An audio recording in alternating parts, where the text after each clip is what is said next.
மீந்து போன இட்லியில் காமனாக எல்லோரும் செய்கிற ஒரு ரெசிபி என்னென்னு பார்த்தீங்கன்னா இட்லி உப்புமா தான். நம்ம கொஞ்சம் டிஃப்ரெண்ட்டாக செய்யலாமே அப்படின்னு யோசிச்சு இன்றைக்கி சில்லி இட்லி ட்ரை பண்ணியிருக்கேன். இட்லியோட 4 சைடையும் கட் பண்ணிவிட்டு சென்டர் பார்ட்டை மட்டும் பன்னீர் க்யூப்ஸ் மாதிரி கட் பண்ணி எடுத்துக்கிட்டேன். இப்போ இதுக்கு ஒரு மசாலா ரெடி பண்ணிடலாம். ஒரு பவுலில் 1 கப் தயிர், கொஞ்சமாக மஞ்சள் தூள், 1/2 ஸ்பூன் மிளகாய் தூள், 1/2 spoon Kashmiri chilli, 1/2 spoon garam masala, 1/2 spoon சீரகத்தூள், கொஞ்சமாக கஸ்தூரி மேத்தி, தேவையான உப்பு சேர்த்து நல்லா கலந்துக்கோங்க. உப்பு வந்து கம்மியாகவே சேர்த்துங்க, ஏன்னா இட்லியில் ஆல்ரெடி உப்பு இருக்கும்.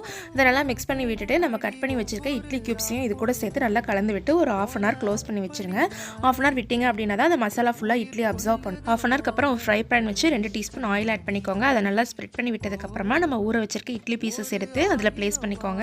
2 நிமிஷம் இந்த பக்கம் 2 நிமிஷம் அந்த பக்கம் 2 சைடும் நல்லா மொறுமொறுன்னு ஃப்ரை பண்ணி எடுத்தோம் அப்படின்னா சூப்பராக மொறுமொறுன்னு சில்லி இட்லி ரெடி ஆயிரும். எங்கள் வீட்டில் இதுக்கு பன்னீர் இட்லின்னு பேர் வச்சுருக்காங்க. உங்கள் வீட்லேயும் சின்ன பசங்க இருந்தால் கண்டிப்பாக செஞ்சு கொடுத்து அசத்துங்க.